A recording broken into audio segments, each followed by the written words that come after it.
Sega, Sega, Sega, the brand who were famous in the 90s for Sonic the Hedgehog, tubular marketing, and facing off against Nintendo and Sony in a fiercely contested console war.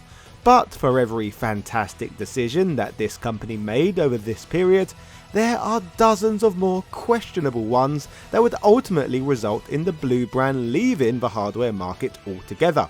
So while we could celebrate the magnificence of the Mega Drive, or the stupendousness of Streets of Rage, today we will be looking towards the far more absurd and obtuse. Yes, that's right, your eyes are not deceiving you, and this indeed is a picture published in gaming magazines during the mid-90s, when Sega was fighting for system supremacy. So with all of that said, sit back, relax, get comfortable, and ready to take a radical ride through Sega's turbulent yet innovative past. Hello ladies and gentlemen, Big Daddy Top Hat here. This is exploring the mystery of the Sega Saturn 64X. Yeah. But first, a word from our sponsors. Neokyo is your gateway to an entire universe of exclusive and hard to find Japanese products. A lot of Japanese marketplaces don't ship internationally, but thankfully Neokyo helps buy exciting goods from Japan on your behalf. Shop from Japanese online marketplaces such as Mercari, Rakuten, Surugeya and Rakuma, and more. Trusted by customers around the globe, Neokyo is a highly rated Japan proxy buying service, even rated 4.7 stars on Trustpilot. With 8 worldwide shipping options to choose from and 45 days of free storage of your items, the Neokyo service can be tailored to suit your needs. This of course means you can shop from huge collections of Japanese retro games at Neokyo. Making purchases from Neokyo is easy. Simply search for what you want, create a buy request and check out. Neokyo will then purchase your item and hold them for 45 days. When you are ready to ship your goodies, Neokyo will pack all your items into a single package and ship them right to your doorstep. To start enjoying Neokyo, click the link in the description and use promo code THGM10 to receive a 10% discount up to 1,000 yen, which is worth about $7. Access the Japanese marketplace now. The mid-90s marked a pivotal moment in the realm of console gaming, as the entire market underwent a drastic transformation with the introduction of the now beloved Sony PlayStation. Successfully establishing itself as the most popular home console ever made, due to lots of good decision making, the PlayStation would fly off shelves. The Sega Saturn would struggle to compete due to the PlayStation boasting a perceived more affordable price point, aided by a marketing strategy that positioned it as the sleeker and more mature option for gamers within the industry. To most people's surprise, Sony swiftly secured the top position in the console hardware market with limited prior experience, which, as impressive as this was, must also be partially put down to their rivals' blunders. For example, Nintendo certainly didn't do enough to help themselves, with them facing development issues with the Nintendo 64, with such a system ultimately being delayed. Not just that, but the upcoming system's ambitious Nintendo 64 disk drive remained trapped in a protracted development phase too, with its final fate resulting in nothing more than a limited Japan-only release supporting niche creative offerings. As for Sega, their situation was even more chaotic. Not only did they release the Sega Nomad, which garnered little interest from consumers, but they would infamously launch both the Sega Mega Drive 32X add-on and the Sega Saturn nearly simultaneously, a move that not only confused consumers, but also left many Sega employees bewildered too. Historically, this console confusion has been put down to Sega of America and Sega of Japan's poor communication with one another, including reportedly the American branch being unaware of the impending Saturn release. To compound problems further, a case could be made that the PlayStation brand saw a significant boost in prominence when Sega America president Tom Kalinske stepped down, the man whom many hold partially responsible for Sega's rise to prominence in the United States and Europe earlier at the turn of the decade. As for these more turbulent times before this pivotal moment, the Sega Saturn is well known to have been released earlier than originally planned, a plot that was all part of an effort to beat Sony's console to the market. Kalinske is said to have had reservations about this early release, but he was allegedly compelled to proceed with it by Sega of Japan. Kalinske believed that there were too few games and consoles in stock, making it unwise to commence distribution with the selected retailers. It is suggested that some who were excluded from this decision were deeply offended and subsequently refused to distribute the Saturn. Due to all of these dubious decisions, things no longer seem to be coming up Milhouse for Sega of America, especially taking into account that the industry was moving towards polygonal-based gaming, with the Saturn's architecture being designed to push sprite-based gaming to its limits. For this reason, Kalinsky began to harbour a strong dislike for the Saturn's architecture, leading him to resigning from Sega in summer of 1996. As we now certainly know, in the end the Saturn failed to meet Sega of Japan's expectations in the United States, prompting the development shift to the Sega Dreamcast, which was released in September of 1999 in the region. While we now know that this part of the console wars would end in Tears 2, the part of Sega's hardware history we are most interested in discussing today is the murky period between the release of the Saturn and Dreamcast, a time that still holds many intriguing mysteries, with new information still surfacing regarding this strange era to this day. This was of course the point in time which Sega would be weighing up their options and exploring whether the Saturn could be innovated on or whether it would be best to release a completely new console entirely. Among the ideas and concepts that were never fully realised, many oddities have since surfaced, such as the existence of the bizarre Sega Pluto, a weird Sega Saturn variant which was once discovered at a yard sale, which would later be discovered to be the lost functioning prototype, which would have been a Sega Saturn that included a built-in modem. As for the true Saturn successor, before the Dreamcast would arrive, Sega would also explore Project Black Belt, an American-based concept by Sega America.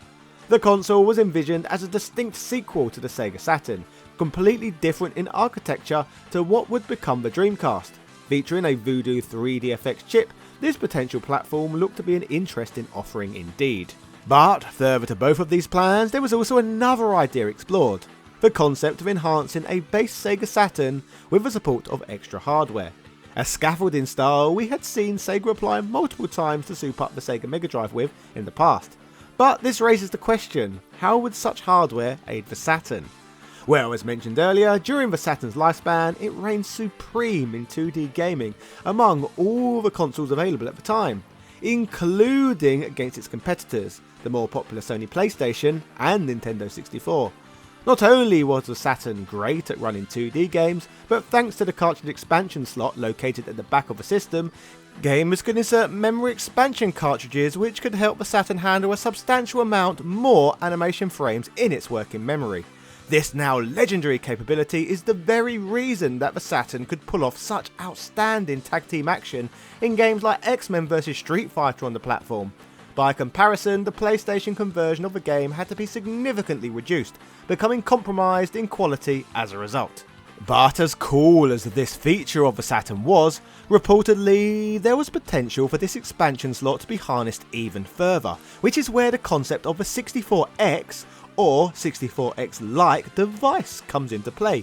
Such a concept aimed not only to enhance 2D games, but also 3D games, the style of gaming that was of course highly sought after in Western markets at that time. This of course brings us along nicely to another question: what was in the works that could have allowed this to happen? To answer this, let's turn our attention to Lockheed Martin, an American company primarily renowned for its aerospace technology and collaborations with NASA and the defense industry. While known for playing a role in actual warfare, surprisingly Lockheed Martin also had a role to play in the world of console warfare, adding an unexpected dimension to its expertise beyond helping humans kill other humans. In the gaming realm, Lockheed Martin collaborated with Sega to develop the Sega Model 3 arcade board, incorporating Lockheed Martin's cutting-edge real 3D GPU technology. This technology, hailing from defense experts, enabled Model 3 games to render a multitude of textured polygons in real time, offering the most advanced graphical capabilities available in the market. At the time of its release, the Model 3 board was groundbreaking, outperforming any console or arcade platform. This superiority was further accentuated by its innovative features, including multi-sample anti-aliasing, motion blur facial animation, specular shading, and support for multiple light sources. The Model 3 was undeniably at the forefront of gaming technology. Given the context of our journey so far, you can probably anticipate where this story is headed next. The plan was to harness Lockheed Martin's technology within a cartridge for the Sega Saturn, aiming to deliver an experience more closely aligned with that of the Model 3. This could have potentially opened the door for games like Virtua Fighter 3 to make their way to the Saturn. To support such a concept being grounded in 90s reality, Next Generation magazine reported on the excitement and rumours surrounding such technology, which was predicted to potentially boost Saturn's 3D graphical capabilities by up to 50%. Next Generation commented that these plans would have elevated the Sega Saturn's graphics to a level comparable to the cancelled 3DO M2 Super platform, another cancelled piece of hardware that, if to have been released, is said that it would have been on par with the Dreamcast power, but at an earlier date. These ambitions to supercharge the Saturn reportedly began to take shape even before the Saturn's launch in the United States. As previously mentioned, Kalinske and his team were unimpressed with the system's architecture, prompting them to seek solutions to enhance the Saturn's 3D graphics. Lockheed Martin and the expansion cartridge slot appeared to be a viable approach to address this issue. Further proof of this concept's existence emerged in 1997 when Electronic Gaming Monthly reported the following: Yu Suzuki-san and the team at AM2 are deeply immersed in the development of Virtua Fighter 3 for the Saturn, slated for release in Japan around October. The CD-based game is designed to work in conjunction with a 3D cartridge upgrade that plugs into the Saturn's top port. Think of it as the 64X. EGM went on to elaborate that Lockheed Martin Corporation, the company behind Sega's Model 3 arcade architecture, was actively working on a 64-bit card based on the real 3D chipset. Additionally, Lockheed Martin's upcoming 3D accelerator for PC was part of the package. The entire setup was expected to retail for 9,800 yen in Japan, with 6,000 yen allocated for the CD and roughly 3,500 to 4,000 yen for the cards. They went on to suggest that Virtua Fighter 3 would provide only a glimpse of Sega's 64-bit console technology. They also mentioned that Sega had enlisted Lockheed Martin Corporation to collaborate on another project called Pluto, a project that we also now know a fair bit more about. As for Lockheed Martin's 64-bit cartridges, it's now clear that these never saw the light of day. Instead, Sega opted to launch the Sega Dreamcast.